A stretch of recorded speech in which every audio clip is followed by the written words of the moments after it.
Welcome to the Hawks Talk podcast. All things Blackburn Hawks. In behind the defence, cuts around, scores! Blackburn Hawks win this game 8 goals to 5. All the latest news, player interviews and much more. Shoots, scores! Hawks Talk. It's time again for another episode of the Hawks Talk podcast. The season is over, so we thought we'd catch up with Assistant Coach of the Blackburn Hawks, Ollie Lomax. Ollie, how are you? I'm all good, Graham. Yourself? Yeah, I'm not so bad, thank you. You enjoying the off-season so Good, far? man. Yeah, busy, but loving the break. Definitely. Joining me as usual, Aidan Wignall. How are you, mate? All good, pal. All good in yourself? Aye, not so bad. That's an Fantastic. Ollie term, that. First one of the night.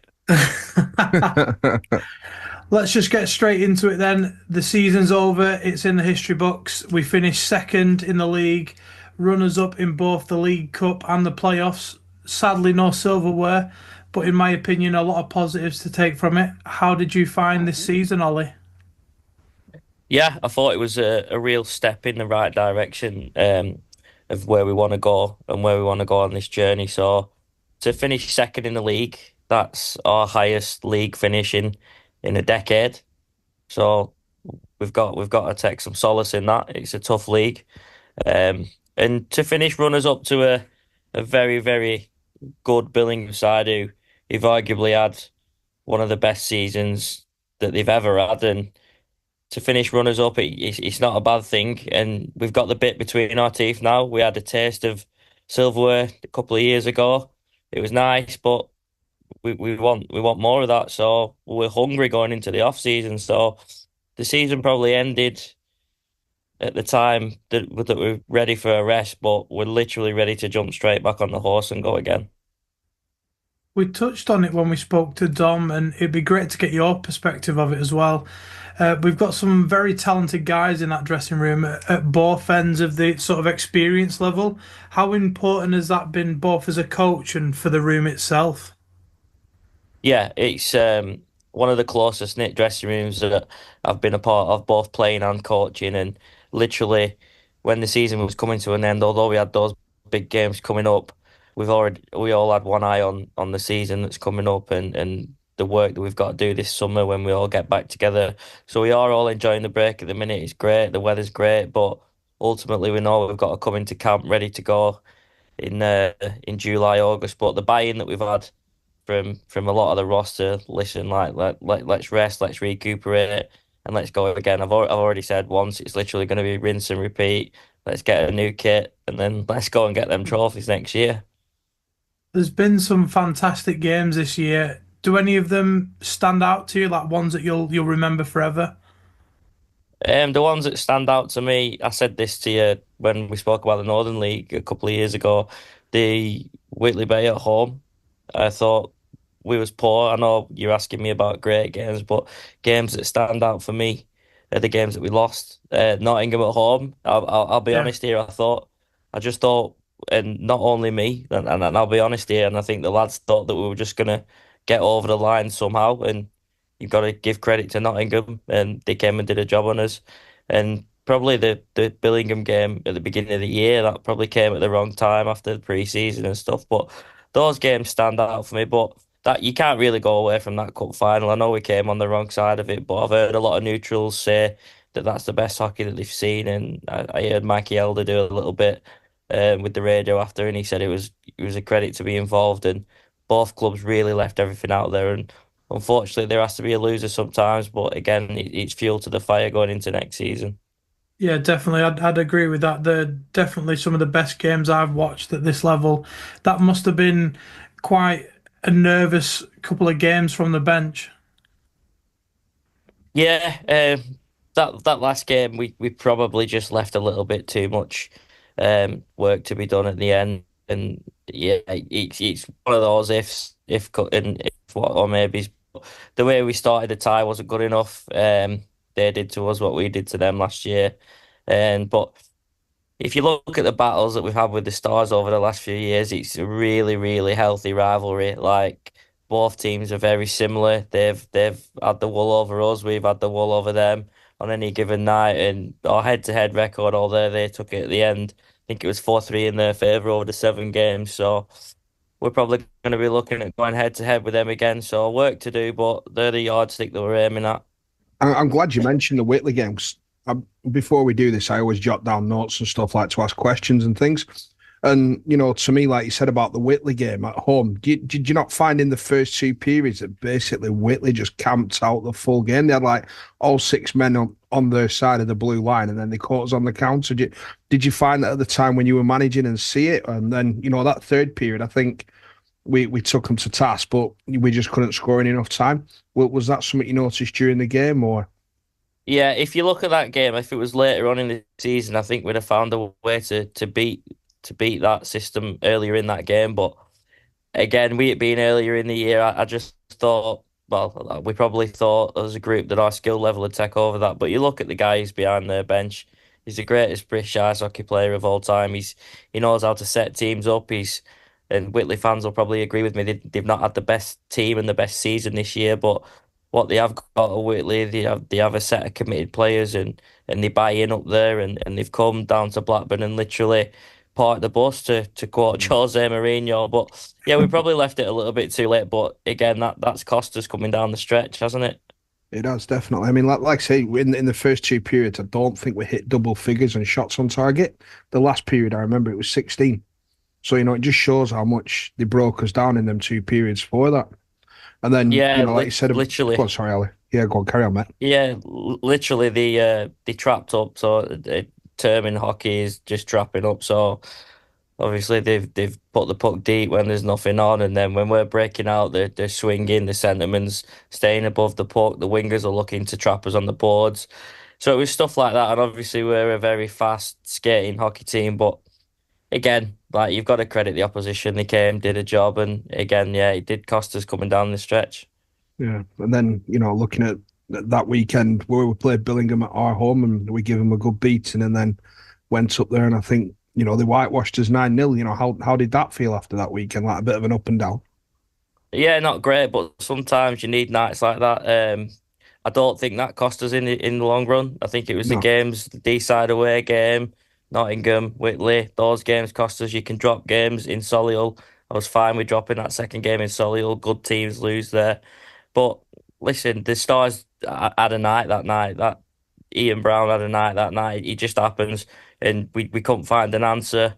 And it's just one of them. We've not had a night like that for a long time. But again, we had a night like that the opposite way around in the cup final last year. So it's Yeah, peaks and troughs, isn't it? But again, definitely. yeah, it wasn't nice, but it set us on the road to ultimately get into the finals.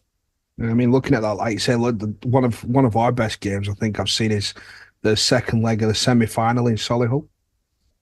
I think for us that's one of the best games I've seen us play on a positive side to win it. That really does stick in my mind for this season. Yeah, and to be honest, going down to Solihull, like coming in there with a loss, and again, like we keep going back to this. They turned up to Blackburn and caught us a little bit cold, and managed to do a job on us again, similar to what Whitley did a lot earlier in the season. I think there was like 9 months between those games in the end, but. Yeah, we were always confident. We're confident against anyone that we played last year, and like we managed to get the job done. And it was so nice to see the following that we had down there. That doesn't go unnoticed in the dressing room, and the lads like we're I wouldn't say easily because there's some other big clubs in the league that have a good following, but it's so humbling from the bench and the lads on the ice, the great following that we have, and I think that helped us across the line down in Solihull that night. Yeah, singing "Happy Birthday" to Betty, I think that put a smile on Luke Watson's face that night. So, but no, I mean, how do you?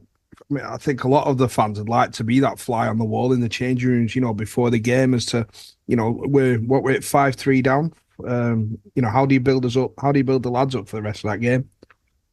When it comes down to playoff hockey, you look at the NHL at the moment, the Stanley Cup playoffs. It's the best time of year, and it's do or die. And we had lads blocking shots, we had lads clearing the crease in front, we had Keddy making big saves, we had hits going on. Literally, you've got to lay it all on the line, and that's what we did. Like the summer's a long time. We didn't get what we want from the season, and like I said right at the beginning of this pod, Like we're stewing, we're all stewing. Like it's credit to Billingham for winning them trophies, but it's not nice to see somebody else picking up all the silverware. So to come out on the wrong end, albeit we managed to get through Solihull, and that was probably our final, and I don't really like saying that, but I thought in the playoff final, I thought we was didn't give a good account of ourselves. I was very, very disappointed with our performance in that playoff final, Yeah. and I told the lads that, and I think it was just one game too far for us. I think emotionally getting that win in Solihull is probably not what the supporters want to hear, but I think that took a big effort from us to claw that back in a building like that, and then we went into our Sheffield, and I think we just sort of just went into that final just like another game, whereas Billingham went in that final with with the like mentality from last season because we managed to beat them in two finals. So you've flipped that. That's roles reversed now. That's us. We're a wounded dog now. So we literally can't wait to get back into pre-season. You and Dom obviously set out goals at the beginning of each season. Did they exceed them expectations this year, or was silverware one of the points you wanted? Yeah, definitely. It was especially after the season before.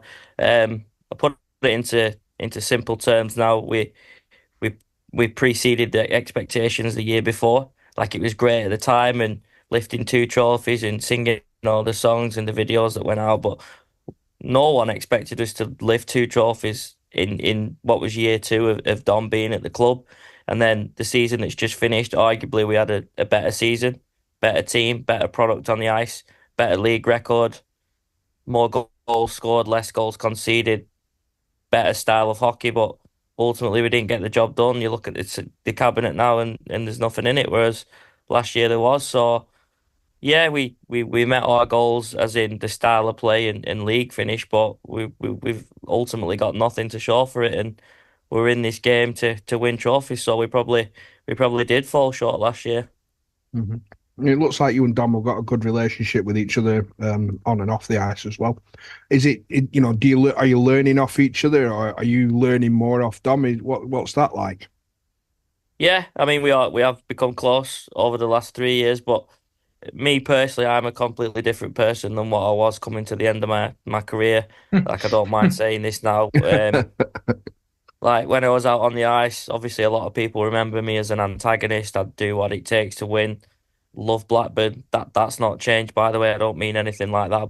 But I see things through different eyes now. Obviously behind the bench, um, different mentality really. But yeah, like literally, me and Dom were yin and yang in some ways, but then we're like the same in other ways. But yeah, I think we are a good coaching team, and we're confident going into next year, and I know the lads have absolute faith in us as we do with the team. But the club's in a good place, and that comes from the board right down. And the main thing is it's fun. It's fun, isn't it? It's fun being a Hawks fan. It's fun being a Hawks volunteer. It's fun being a Hawks coach, and it's fun being a Hawks player. And everyone in the club is respected from the top to the bottom, and that's going to hopefully get us trophies in the cabinet next year. Fantastic. So, I mean, going back to through the teams this year, were there anyone that surprised you apart from the stars? Maybe like Leeds too, that were their first season in the league. How did you find them? Yeah, I mean we beat them 4 times, but I thought did a good account of themselves. They beat the Witnesses, the Sheffields, who I'd expect to beat. I think they'll be better for another year under the belts, but then equally I think they might lose the Denecos, the Dells, the other people. But listen, they're a different club to us. That's their job. So they've done their job. Leeds have got people in the shop window. They're getting them on the night's bench. That's their job. They have a different role to do as a club rather than what we do. Yes, we develop players like your Josh Crawleys, your Darius Borforce, and it'd be great for our academy to be thriving. But let's call it how it is. It's not, is it? Our No. job is different. Our job is to put a product out on the ice and win hockey games. But Leeds, incredible. They're the new Sheffield, they're the new Nottingham, and yeah, they've done really well. Nottingham losing Yorker Harmer, obviously, I think it's made them a little bit better. Bringing that Padlek in, it's worked better for Yokohama. Got a couple of moves. He's a very, very good hockey player who arguably, if he'd have got treated a little better by the teams, he'd have stuck in the National League. But yeah, Nottingham better. They turned us over. Sheffield, they're going to be different next year with the Steel Dogs connection, so Yeah. keep an eye on them. Widnes, disappointing. But yeah, even Whitley, you look at Whitley, they're going to be disappointed, but they'll be back. Like massive following that they have, a club that I used to love playing against. I love coaching against them. I've got a lot of respect for Whitley Warriors, and they'll be back. It might not be next year, might not be the year after that, but they'll be back. They'll be back challenging at the top of the league soon. So this league that we've got now, it's incredible. And if you're not on it, you'll lose at home to Nottingham Lions. Do you know what I mean? We did it. So it's a Yeah. great product and it's a great league. Your role as coach, Ollie, we touched on it a little bit there and how you yin and yang with Dom and things like that. Your role's mainly sort of the defensive side. You've got your players like Bobby Streetley, a vast amount of experience both at our level and in the National League. You've got Matty Cross, who I'd argue is one of the most underrated D-men in this league. I'd argue that with anybody. But you've also got some talented young lads that you've had for their first senior season. Liam Hine, Bailey Thomas. What's it been like working with those guys, and how do you feel their first senior season went? Yeah, amazing. Like Liam's incredible. I think he's probably the best skater in the league. He's that good at skating. His edge work is unbelievable.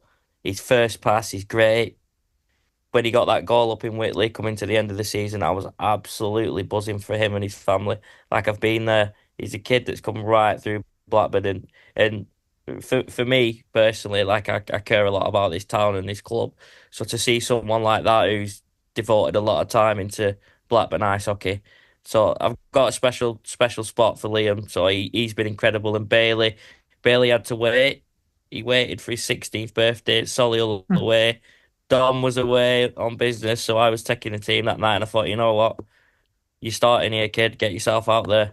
And he fell over on his first He shift. did, yeah. Yeah, yeah, We yeah. laugh about this, but I tell you what, he got an apple in that game, and, He and he was did. solid. I don't think he conceded. He's a big kid, so he gets stuck in, takes the body. And one thing that I will say about Bailey, he comes from good stock. Obviously, he comes from a hockey family, and there's been times this season, in the semi-finals and stuff like that, where I've said to Bales, obviously, Bales, you're seventh D man here. You're 16. You're learning your way into hockey. Like I'll get you out as and when. Hopefully, I can get you out. And then there was games where he didn't even get a shift, and I apologised to him because I've been there. I've learnt my apprenticeship in senior hockey, and he goes, "Look, all you're fine. I want us to win this hockey game. I'm learning. He's the best guy on the bench. He's fist bumping people when they come off, and when he does get out there, he's great. But he'll be better for that big game situations. But yeah." Them two, unbelievable. Crossy's only been playing senior hockey for 3 years.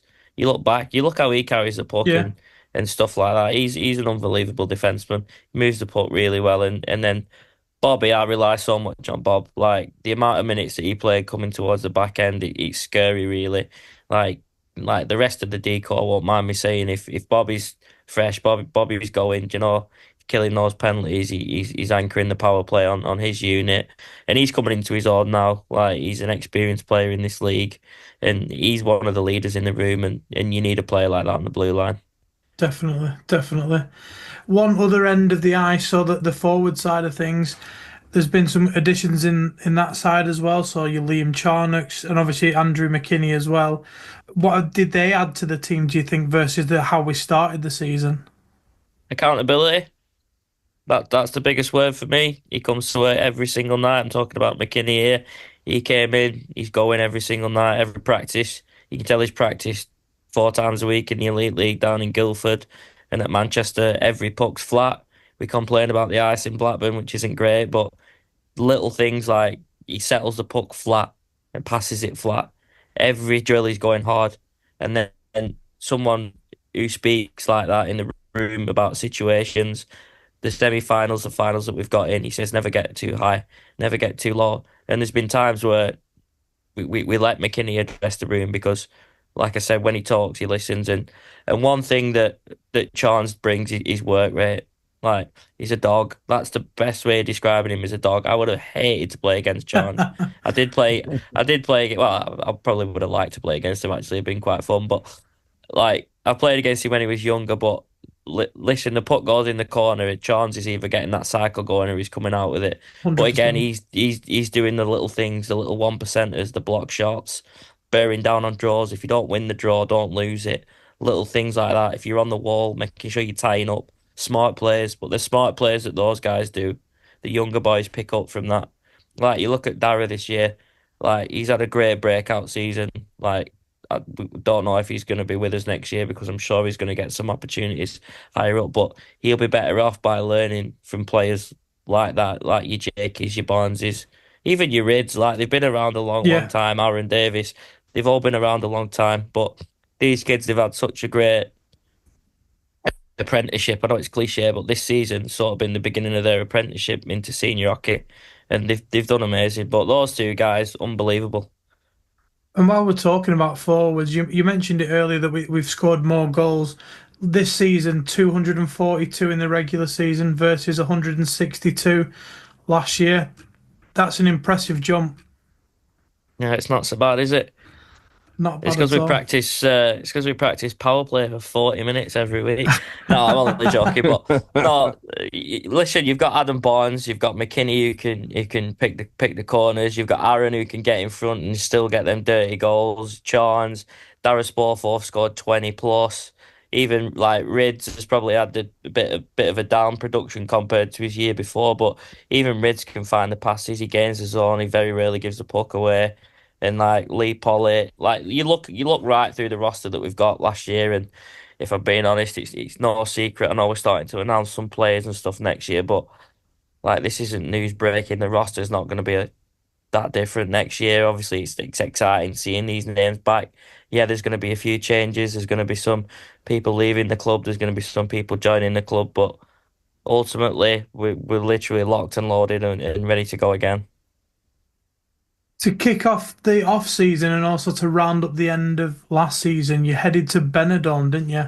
Who went over there with you, and what stories are you allowed to tell us, or what can you say? Yeah, well, to be honest, it wasn't a big crew that went this year, so it was myself, Scott Jenkinson, and Darren Wilson from the board.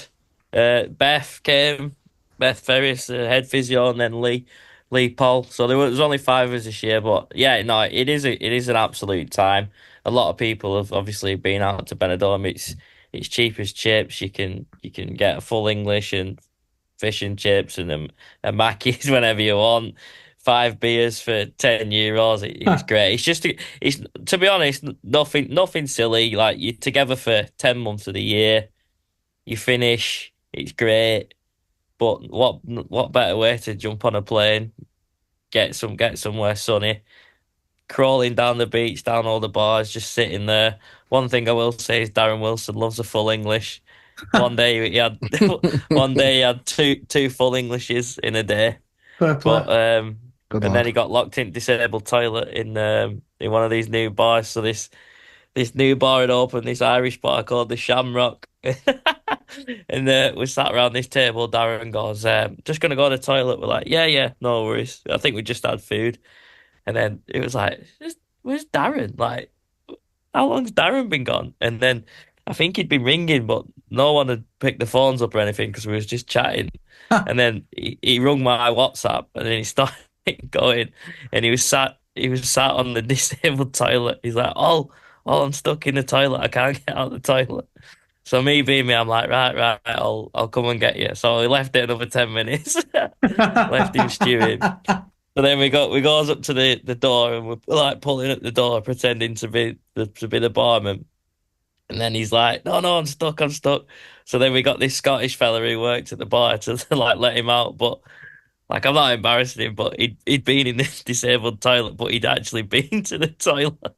So he's stuck in this toilet. And then the guy let him out, and then I told the guy to like exaggerate the smell that he'd left in his toilet. So if you see Darren, make sure he can get in and out of toilets this year, guys. It's funny you say that actually, because there was a question submitted to ask you what the standard operating procedure was to rescue someone from a disabled toilet. So no guessing who that was. Oh, Oh, that's probably from Mr. Wilkinson that himself. that's brilliant. No, it was class. The funniest thing was he went to go to the toilet, but because we were just chilling, having beers and that, no one had even realised he. Obviously, we realised he'd gone, but it was just like, bloody hell, Darren's been gone ages. But then when I actually went to go and look for him, he was like shaking the door a bit. You could see the door moving, but nah, it's funny. No, it was probably it was probably a quieter trip this year, but nah, it was good. It is a good time over there. Yeah, definitely. And I think you've earned it a bit of a blowout, especially after the season, how long it is, and it's quite taxing as well. You don't just give up your weekends, you're giving your weeknights as well, doing training and things like that. So you definitely all deserve it. Yeah, no, it's a good time. One thing you touched on a little bit earlier when Aidan was asking you about your relationship with Dom, how does that relationship work between you two and the board? How does that work for the obviously the fans so they can get a bit of an insight? Yeah, well, obviously the board's made up of like your five people. So Steve, Darren, Scott, my dad, Steve, Darren, Scott, yeah, and then and Mark. So obviously that's the board. So obviously they make all the business decisions and stuff like that. So me and Dom, I'll be more Dom. I'll be honest. We have goals that we set ourselves and stuff like that, and we speak with the board and we say where we expect the team to be and what kind of team we want to build. And again, like I'll say it how it is. Like there is a bit of money that goes around the league now. Players are sort of looked after and stuff like that. But listen, it's not massive amounts of money that get changed, but budgets have to be set, and you've got to sign players accommodating to your budget. And we're lucky that we have such a good buy-in from such a good group of guys that play for not a lot of money. It's a joke really what these lads actually get, but the help that we get from the board, like if a player comes available, like last year we were speaking to McKinney early in the year, but his circumstances didn't dictate that he could sign. And the help that we get from the board, yeah, let's make it happen. And then obviously Chance came on the scene. Again, we got the green light to make that happen, but that only happens when everybody's linked. Like linear is a great word to use, to be Yeah, fair. Everybody's synced, everybody's linear from the top, but that's not just the board to the coaches to the players. Like I touched on it before, how fun it is to be involved at Blackburn in the minute.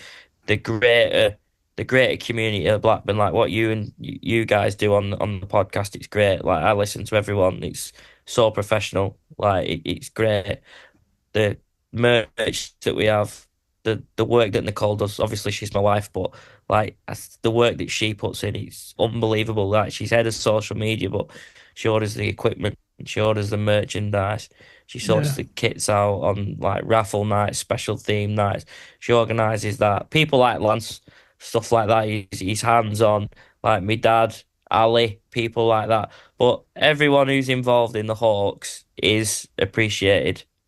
So like it's not just a group of players that fans are paying whatever to get in, like whatever. We appreciate so much. Like that game in Solihull, it was incredible, the fans that we had, but all the volunteers, the owners, the coaches, the players, everybody's connected.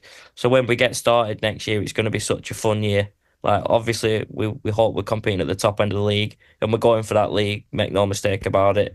We're going for that league and we're going to need everyone behind us, but let's have another incredible journey next year. But getting back to what you asked me, working with the board, it's great. It is great. It's not like you go and meeting with a board. It's like you go and meeting with five people who you respect. But ultimately, if they're not happy with us, they tell us. Like that last year, we had a couple of performances that weren't great, a couple of performances that we won, and they still weren't happy. Do you know what I mean? So it is good. We hold each other accountable. But moving forward, yeah, like everybody's on the same page. So I mean, obviously you touched in with your dad. There's a bit of a family connection. Is it strictly business when you're in the arena, and then at home is it like just father and son type of thing, or is it always constantly talking hockey? Not really. It's literally just business. When we're at the rink, it was a bit different when I played. Obviously, um, he followed my career very closely. I think he missed less games than Yeah, I did. If I was injured or probably suspended, I'd be suspended now if I played. Bloody hell! Definitely But would, yeah. I was like, but he never used to miss games, and the support I had through my playing career, we were probably a little bit closer knit then. But now, obviously, I respect his position, and there was a little bit of conflict of interest when I first got asked to come in to do this job. Like Carl was still there, and Finner was there and stuff like that. And I've very recently retired from playing, and it's all I've ever known from being 7 year old. So it was like I could do without it. To be fair, I need a break. I need to enjoy some time away. But I'm so glad that they come and got me involved because I love it. I absolutely love coming to the rink. I love being in that dressing room. I love getting there early. My kids love it. My wife loves it. My mum and dad, like it's all we've known. The Lomax name, like it's synonymous with the Hawks, isn't it? Obviously through my playing career and now my dad. Like I was never the best player. I literally I always say that I was heart and soul player. I wasn't the best player, but it meant the world to me. And I know the business means the world to my dad, and he knows if I think something's best for the club, but I don't agree with him. He knows that I'll say it because it's literally it's inside us. Do you know what I mean? Like we'd throw ourselves under a bus for the Hawks, me and my dad, and we both know that, and we can have honest yeah, conversations either side of the fence. If one thinks one's right and one thinks the other's right, but the common goal that we both share is Blackburn Hawks.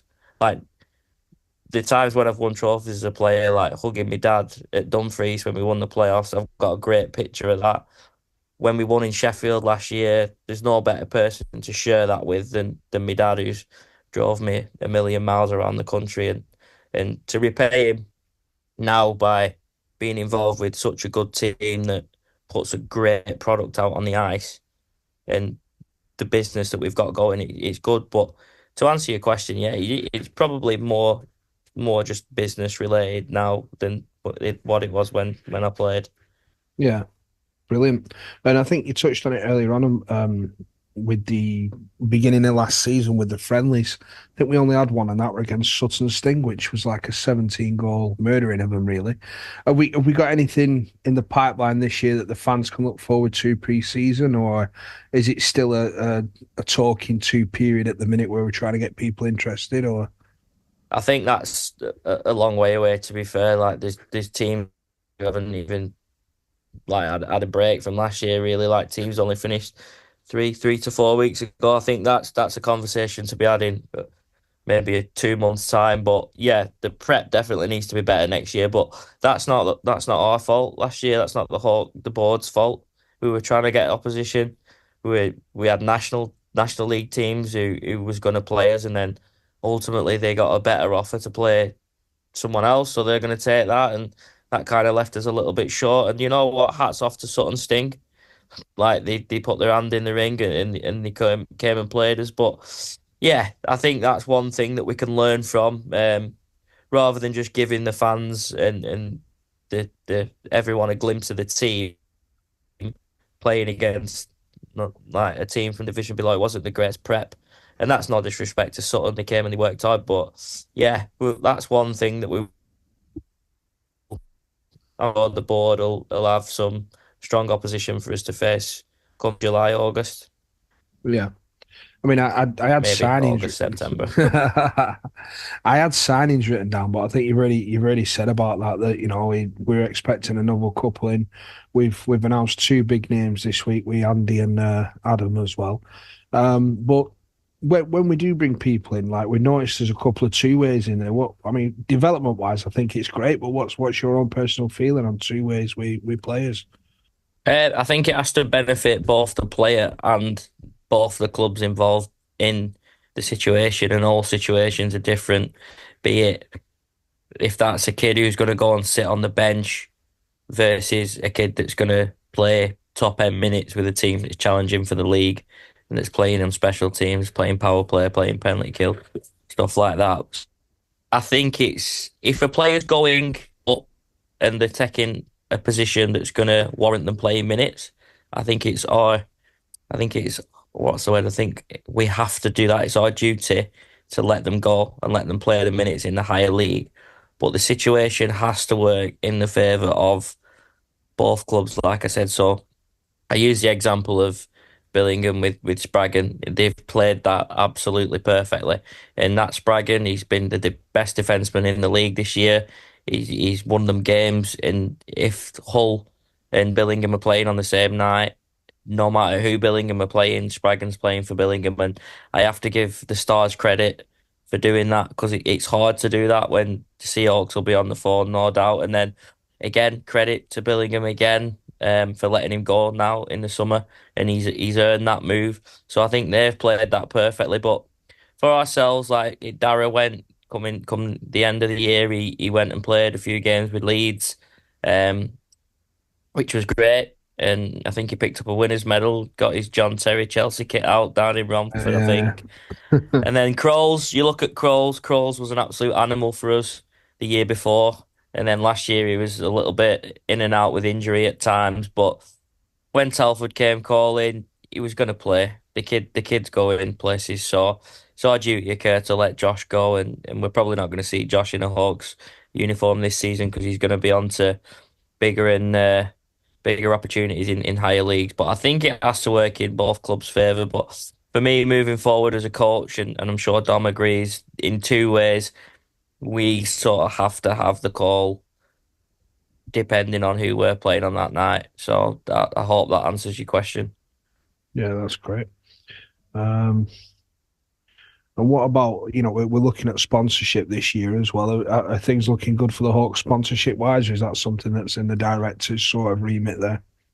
Yeah, that's the director's remit. We try not to go into each other's lanes. Although my dad thinks he's Wayne Gretzky at times. He doesn't tell us how to coach the team and stuff like that. So we don't tell them how to run the business. But one thing I can tell is they've got their feet on the ground and their ears to the ground.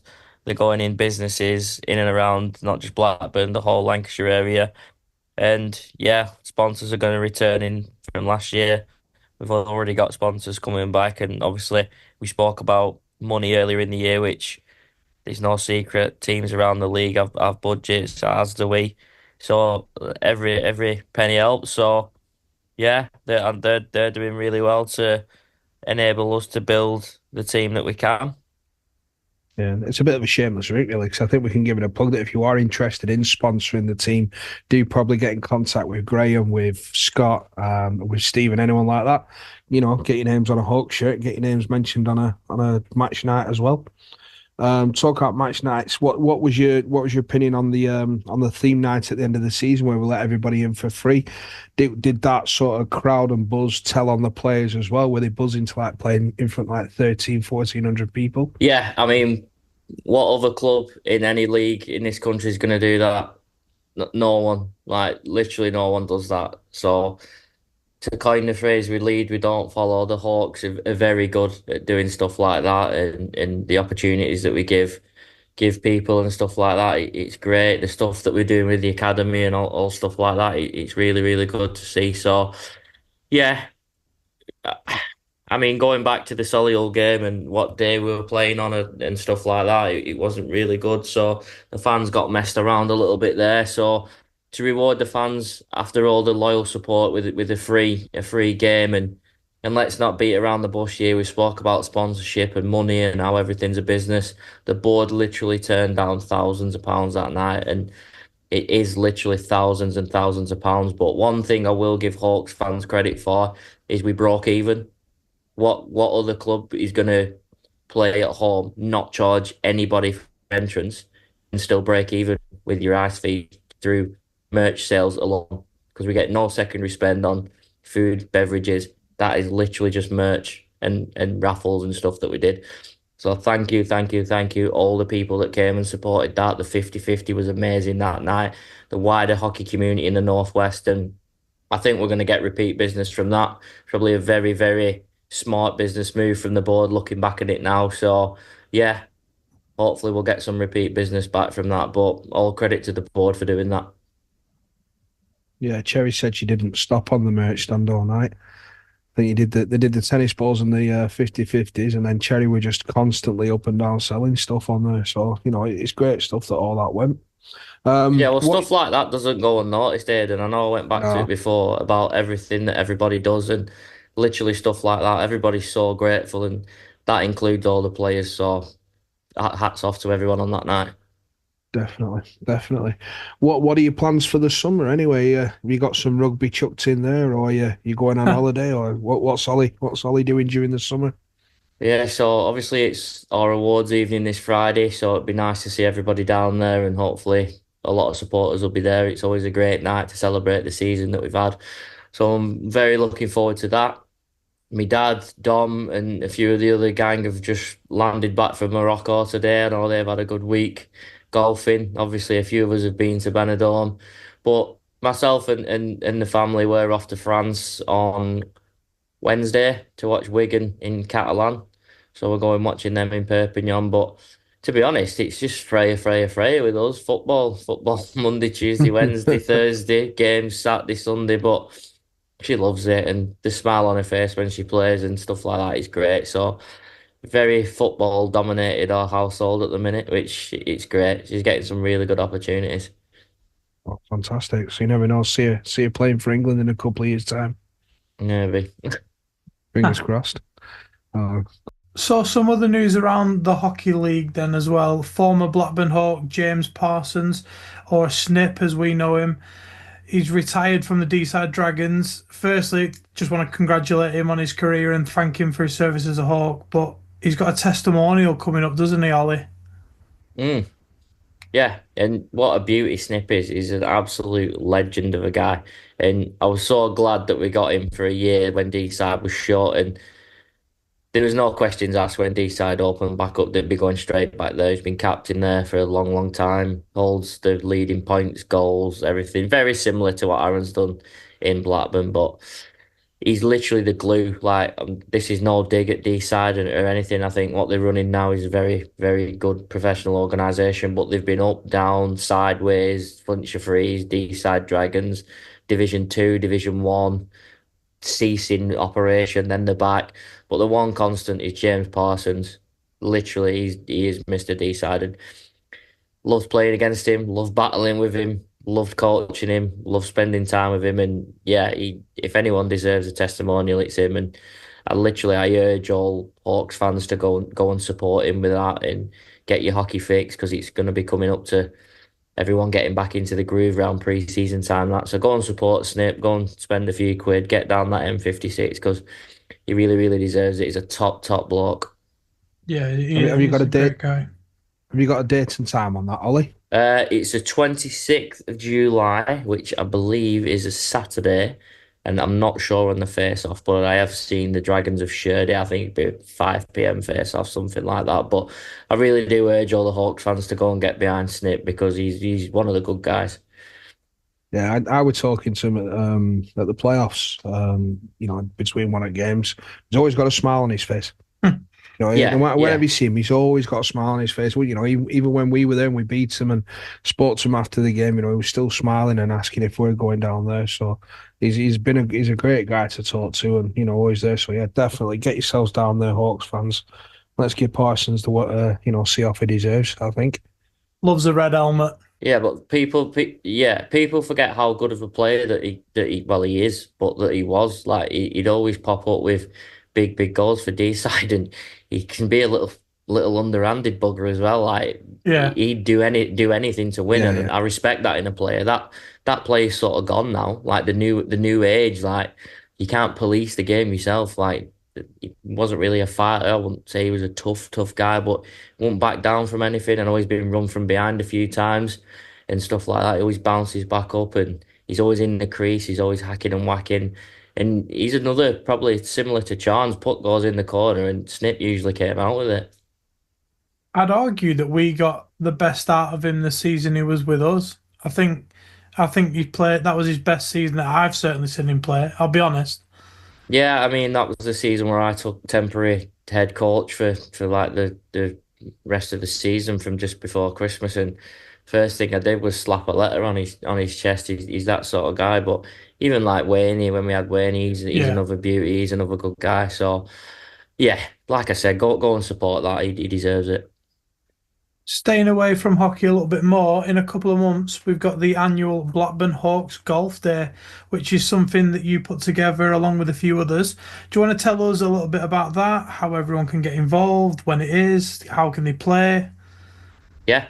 So first and foremost, it's myself and Aaron. Like it's literally 50-50 straight down the line. So when I stopped playing, I thought, what can I do? And I got the clubs out and started playing golf. And before I knew it, found the love of a sport that I played as a kid.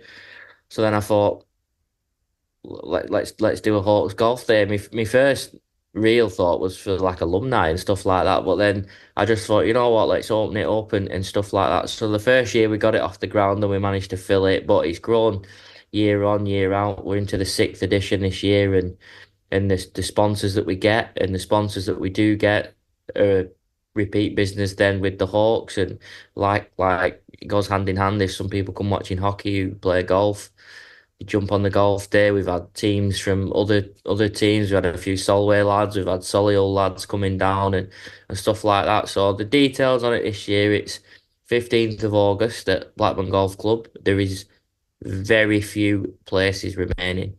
So I know we share the stuff every week on Facebook with the sponsors that get announced, but it's literally down to like 8 or 9 places. And it's like I said, it's £45 per person. And for that, you get 18 holes of golf, bacon sandwich and a brew on arrival, goodie bag, um, Mars bar, Twix, teas, golf ball, stuff like that. And then afterwards, you get your burger and chips. And then if you win, if your team wins, it's £25 per player that you win. There's prizes for the longest drive, nearest the pin, and stuff like that. But it's a great day. We have such a good relationship with the golf club.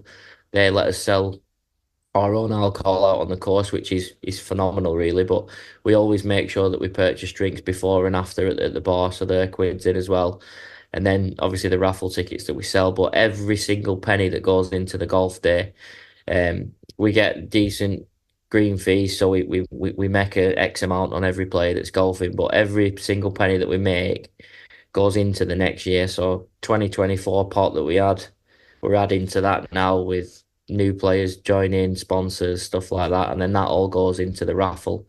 And everyone's seen the raffle. You can, bloody hell, you'll be winning a semi-detached house soon if it keeps going the way that it's going. But yeah, it's great. So Blackburn Oaks Golf Day on the socials, check it out, or reach out to me if anybody's interested. But everybody's been there. Everyone knows how good it is. I don't need to tell anybody. But yeah, it's a date for the diary. Definitely, definitely. A popular part of the podcast, then let's move on. A chance for Hawks fans and hockey fans alike to submit some questions. This first one was sent in via email. It's from a Hawks player. You can guess who after you've answered it. Why does Ollie choose to wear yellow laces? He's not Alexander Ovechkin. I've been around that long that I actually did that before Alex Ovechkin. So you can tell James Riddick to shove it up his Oh, because it was probably Rids because he loves Ovi.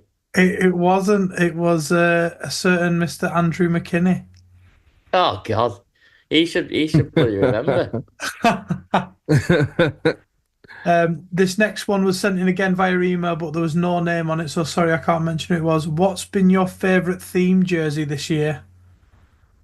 Right, so what we had? We had the Lex Foster, Yeah, the Armed Forces, yeah, and the 35th anniversary. yeah, So I think they were all cool, but it's not just my favourite jersey, it's what they sort of represent. So that Lex Foster, it's a pretty cool thing to do for the local community and things that are going on in East Lancashire. So helping out the Let's Foster scheme. So if we could get some vulnerable kids a new home, that's an unbelievable thing to put into daylight, isn't it? So that was probably the nicest thing that we've done, and it was pretty cool, that kit. So both yeah. the socks, we had a left and a right sock, which matched the jersey. So I think we had like a purple and a green on the left and a red and a blue on the right with the white.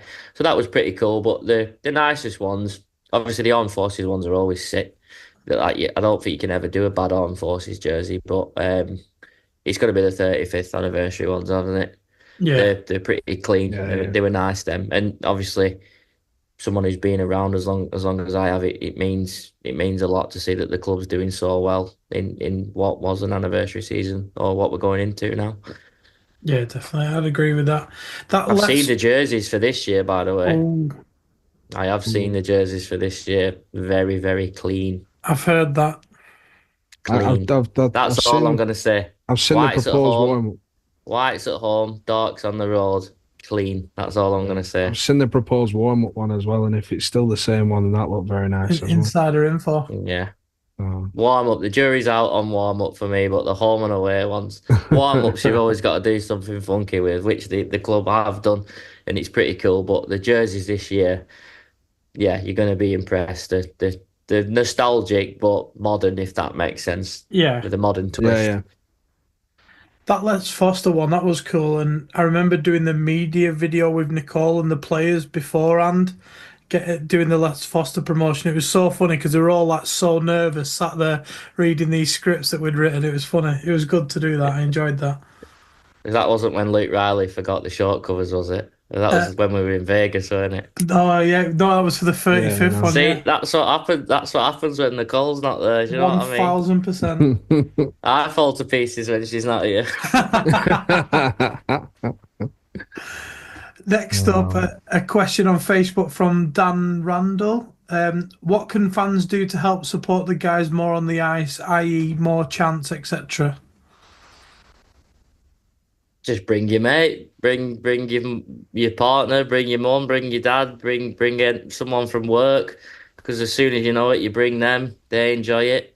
They bring someone else. They bring someone else. But as long as you're having fun, like we'll go straight back to the beginning of this pod about how everyone and everything involved in the Hawks is you're there because you want to be there. You're there because you're respected. You're there because it's literally fun. Why else would we do it? So however you want to enjoy yourself, make noise. If you're not a chanter, if you just clap, or even if you just write the stats in the program like people used to do, whatever you do to enjoy that hockey game, you do that. But we appreciate every single fan that we get. Definitely. Yeah, that dodgy DJ playing party tunes in the third period. Who was that guy? I don't know. He wants sacking. This next question is from Zoe Little. She asked, what is Ollie's playlist driving to match nights? I don't know because I can only get one song on because I live that close. I don't know really, just anything, just Radio One guy me to be fair, but I usually throw podcasts on a lot of the time, like if you go around the league, like I listen to the one that John O does on a weekend, not every week, but I listen to that like some weeks. I listen to the he doesn't do one every week, does he? He No. goes on sabbaticals, Graham, doesn't he? It does. No, they're pretty good to be fair. What he does, it's like a roundup, isn't it? Yeah. And then I think Widnes do one, don't they? Other people do one. Billingham do one as well. That's pretty good actually. That's weekly, and I listen to that occasionally. And then there's 4,000 stuff that you do. But anything that brings the league into the media, it's good. But yeah, just normal tunes. Yeah, fair enough. A great question here from Tom Kavanagh. This is a good one. If you had to pick a starting six from other players around the league, who would you pick and why? And one of them has to be a captain as well. Oh, right. Let's think. So I probably have, what I can ent from any players from any team, or is Any it just players one from player any per team. team? Any players from Right. any team. So I'll probably have Nick Otterston's got to be on there. He's he's the best player in the league for a reason. Like I'd love to see him in a Hawk shirt if he lived a little bit close to Blackburn. That'd be great. But he's incredible. Such a nice guy, as well, Nick. To be fair, like the relationship that we have with Solihull, I know the fans have gone back and forth with like the birthday incident, what happened, but like from a sets of actual players who battle with each other, there's a lot of respect between us and the Barons, and they're all really good guys. So I'd have Nick in there.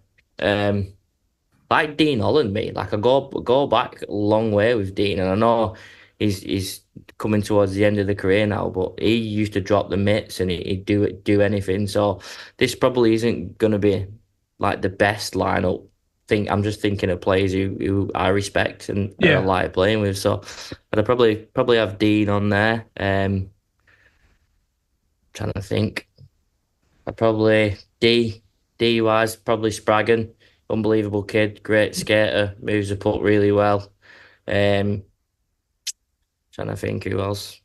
I don't want to go like top heavy on people who've had like production seasons. I'm thinking people who bring other elements to the game. There's that Charlie Webb who plays on second and third line at Solihull. I think Yeah, he does little things pretty well. he That does. White, he's very good. I don't know him personally. I don't even know his first name, but I know he's called White. He's pretty good. Alex White, I Let's think. think who Yeah. else. Yeah, that Rushton kid, Yeah. Rushton, Rushby. Yeah. Rushby. He's Alex good. Rushby. Yeah, he's had a very, very good season. That Owen Dell's had a good season. I don't know really. I don't There's really take that some much talented notice players, of. isn't there? Yeah, obviously you see names pop up, but I like players that do the little things. Probably controversial thing that I'm going to say now, but players who get under people's skins and just do the things to win. The little like The Dark niggly Arts. things, yeah, stuff like that. But I don't know. Let me think now. Like goalie, bloody hell. I probably have. Bloody hell, trying to think. Probably the Brown from the Jets. Yes. Good. Definitely. Spraggan, Yeah. Zach and Brown. then I'd put Bobby on there. I know he said we can't have anybody from the Hawks, but Bobby's going on there. Yeah. Dean Holland, because I like the way that he's played for 20 years, and I know he got suspended this year, but I have a lot of time for Dean and the way that he plays the game and stuff like that. Um, Otterson, and then we'll throw Phil Mulcahy on there because he's my boy. Good guy, Phil. Which one are you giving the C? Bobby. Good shout. We like that one. Final question then. This one's from Christian Ellis. You might know him. He's the one that took an umbrella to Solihull and he drinks pints by the jug. He wants to know if Ollie could go back to playing again, would he play in the same position or try something different? Yeah, no, literally, I've always been a defenseman. There was a time when the EPL teams dropped down and my skill level ended me up on the third and the fourth line, which I'm an honest guy. It's where I deserve to be. So the minutes that I got was playing a centre role, but I was a smart player. Like I said earlier on this, I wasn't the best player, but do what it takes to win. But yeah, 100% every game. If that meant starting a fight with hardest player on their team and getting my head kicked in, I'd do it. Do you know what I mean? I'd Yeah. lie in front of them. I'd love to. I'd love to be bruised and battered after a weekend. I'm jealous of the lads. I see the lads in the room and they've got ice packs on and stuff like that. And yeah, it's great to be feeling $1 million and stuff like that on the bench. But I'd so love to just be in the trenches with them at times. Like the look that you get, that's one thing that I miss. Like on a draw, like if I'm on the bench and I look across to the D and say if Bobby looks across and he gives, I don't know, if he gives Crossy like a nod, like come on, we've got this big shift whatever it takes. I love that, me. Like I love just going to I used to love just going to war like with a Hawk shirt on, and obviously that's what we try and breathe into the players that we've got now, and I think that's what we've got. So I definitely try and coach the way that I played, and it's probably a little bit noticeable. Maybe you can comment on that, Graham, because you've seen both sides of Yeah. me at the Hawks, but it does mean a lot, and it still does. Yeah, definitely. I've said on this podcast before, I've seen you lie on the ice and take pucks to the face, and you've had some bad injuries as well over your career as well. And I'd do it again in a heartbeat. New signing next season. There's your defence man. I'd be suspended before you knew it. Oh, well, Again. truly. Going, go on. I was going to say, going back to what you said, I was actually lucky enough to get you 2 seasons before COVID. My kids absolutely fell in love with you as a player, mate. I think we went to watch one game. You come straight off the bench, kicked off, and went straight into the penalty box. So, hey, what's that? Lomax from his season when were invincible, I think, that year. You can't see this, folks, but Graham's holding up a Lomax shirt to Ollie. I think it's one of his last ones. Yeah, there's not many of them left now. There's less and less in the crowd. There's only like Freya's the new 21 anyway now, not me. Oh, taking on her dad's number. That's it. Brilliant. So I'll ask you one final question before we let you go. Maybe it's a little bit cheeky, maybe not. Can you give us a little insight onto maybe an exclusive signing or something like that? The player that we're bringing in or that's re-signing? Just to be cheeky, we might as well. Yeah, I mean, by all means. So this is recorded on the Wednesday. Yeah. So I think we're releasing 3 players before the presentation night. So we've already done McKinney, we've already done Barnes. So again, I don't know when this is going out, but I think I'm pretty sure we're announcing Jakey back. Jakey's agreed terms to come back.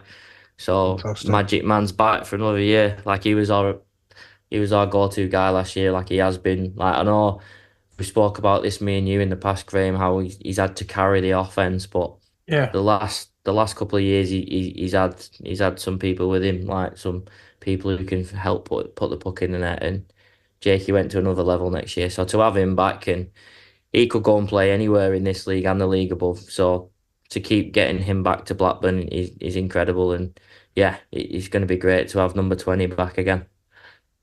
I mean, touching on what you say there, and I know we said that was the last question, but you just rang something true that when you look at the Billingham, the D side, the Solihull's, they all have players that was 100 plus points.